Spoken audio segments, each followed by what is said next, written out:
పాదయాత్ర వెంకటేశ్వర్లు గారు ఈరోజు ప్రధానంగా అధికార పార్టీలో ఉన్నటువంటి మూడు పార్టీలు కూడా మూకుమ్మడిగా చెప్పేది ఏంటంటే గత ప్రభుత్వంలో జరిగిన తప్పిదాల వల్ల గత ప్రభుత్వంలో జరిగినటువంటి అవకతవకల వల్లే పీడీఎస్ బియ్యం అంత పెద్ద ఎత్తున విదేశాలకు తరలింపు జరుగుతోంది.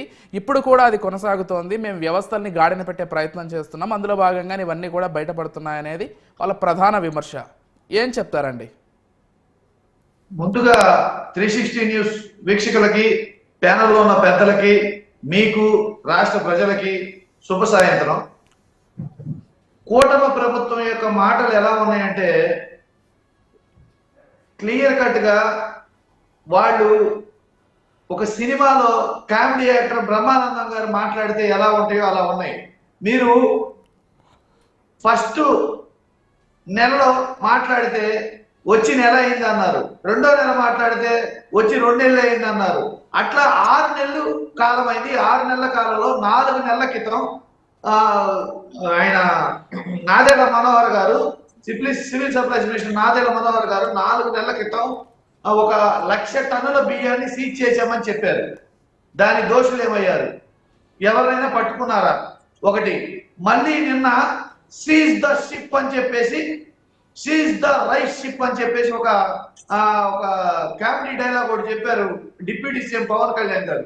సీజ్ చేశారా? సీజ్ జరిగిందా? అట్లనే ఆడపిల్లలపై కన్నెత్తి చూస్తే భయపడాలన్నారు. ఆడపిల్లల మాన ప్రాణాలు కాపాడటంలో ఈ ప్రభుత్వం పనిచేసిందా? మద్యం మాఫియా మీద ఉక్కుపాదం మోపుతానని చంద్రబాబు గారు అన్నారు, ఆగిందా? మరి అట్లనే ఈ ఇసుక దోపిడీ మీద చర్య మీరు కనుక అక్రమాలు చేస్తే ఊరుకోనన్నారు, ఆపారా? వీళ్ళందరూ ఏం చెప్తున్నారు? కూటమి ప్రభుత్వం ఏం చెప్తుంది? అధికారంలోకి వచ్చిన తర్వాత కెమెరాల ముందు పబ్లిసిటీ స్టంట్లు చేస్తూ, వీడియోలు చేస్తూ మాటలు చెప్తున్నారు. చర్యలు ఎందుకు తీసుకోవట్లేదు? అక్రమం జరిగిందని షిప్ని సీజ్ చేస్తామన్నారు. ఇంతవరకు దోషులు ఎవరో తేల్చల.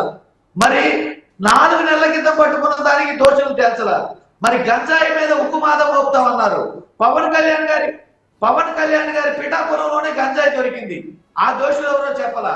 ఆడబిడ్డల మీద ఉక్కుమాదం మోపుతామంటే పవన్ కళ్యాణ్ గారి నియోజకవర్గంలోనే కార్పొరేటర్ భర్త 16 ఏళ్ల అమ్మాయిని మానభంగం చేస్తే దాని మీద ఏం చర్యలు తీసుకున్నారో చెప్పలా.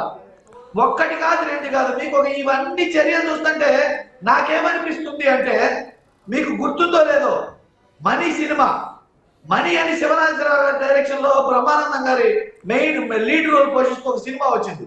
అందులో బ్రహ్మానందం గారు ఎక్కడ నవ్వరు, సీరియస్ గా యాక్ట్ చేస్తారు. కానీ చూసే ప్రేక్షకులు మొత్తం కడుపుబ్బా నవ్వుతారు. వీళ్ళు చెప్పే డైలాగులు అలా ఉన్నాయి. ఎలా ఉన్నాయంటే, 6 నెలలు అయింది ప్రభుత్వం వచ్చి, సూపర్ 6 ఎక్కడ కొట్టారు. మరి డైలాగ్ అయినా పవన్ కళ్యాణ్ గారి ఫేవరెట్ డైలాగ్, మనల్ని ఎవరు ఆపేదని. సూపర్ 6 ఎక్కడ కొడితే మనల్ని ఎవరు అడిగేది? స్టీల్ ప్లాంట్ అమ్ముతుంటే మనల్ని ఎవరు అడిగేది? మరి ఉద్యోగాలు తీసేస్తే మనల్ని ఎవరు అడిగేది?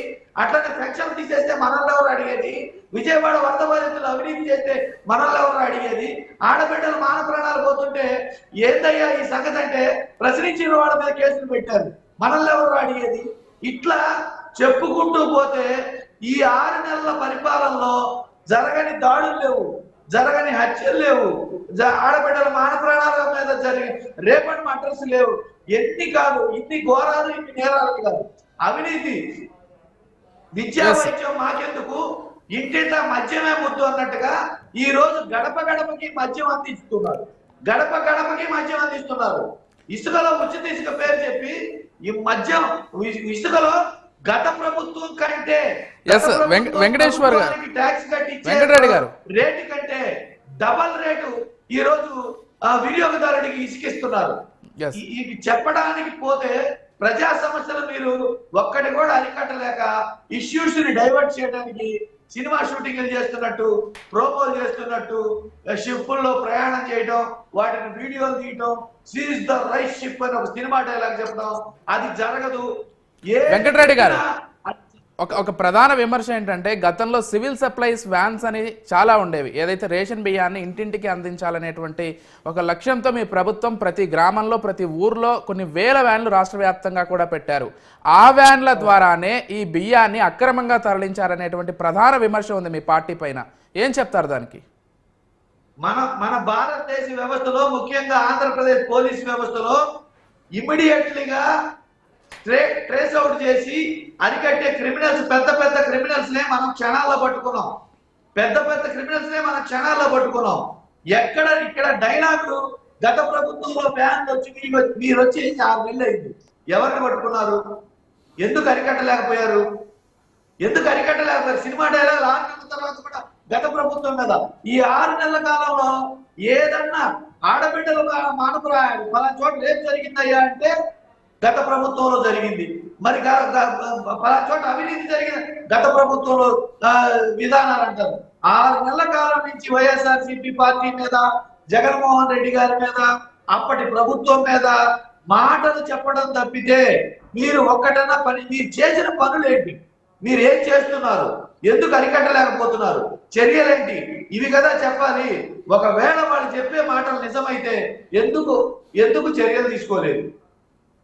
ఎందుకు చర్యలు తీసుకోలేకపోతున్నాం మేము? ఒక్కసారి విల్సన్ గారితో మాట్లాడదాం. వాళ్ళు తీసుకున్న చర్యలు ఏంటంటే, ఇప్పటి వరకు వాళ్ళు తీసుకున్న చర్యలు ఏంటంటే, ఇలా సోషల్ మీడియాలో కానీ, డిబేట్లో కానీ, ఎక్కడైనా కానీ ఇలా కనుక ఎవరైనా ప్రశ్నించిన వాళ్ళ మీద అక్రమ కేసులు పెట్టి, సోషల్ మీడియా సామాన్య కార్యకర్తల మీద అక్రమ కేసులు పెట్టి, పెద్ద పెద్ద చట్టాలు ఉపయోగించి అక్రమ కేసులు పెట్టి వాళ్ళ ప్రశ్నించే వాళ్ళని అరెస్ట్ చేశారు తప్పితే నేరస్తుల్ని, నేరగాళ్ళని, రేపిస్టుల్ని, హత్యలు చేసేవాళ్ళని, దోపిడీలు చేసేవాళ్ళని, దొంగతనాలు చేసేవాళ్ళని, అవినీతి చేసేవాళ్ళని ఎక్కడ మీరు అరికట్టారు? మాఫియా చేసేవాళ్ళని, ఇప్పుడు గంజాయి మాఫియా, లిక్కర్ మాఫియా, ఇసుక మాఫియా జరగని నేరం లేదు కదా. రైట్. ఒకసారి విల్సన్ గారు, మీరు అడిగిన ప్రశ్నే వారిని అడుగుదాం. విల్సన్ గారు, అంటే అధికారంలోకి ఇచ్చి ఇన్ని నెలలు అవుతోంది కదా, మొదటి నెలలోనే అక్రమ బియ్యానికి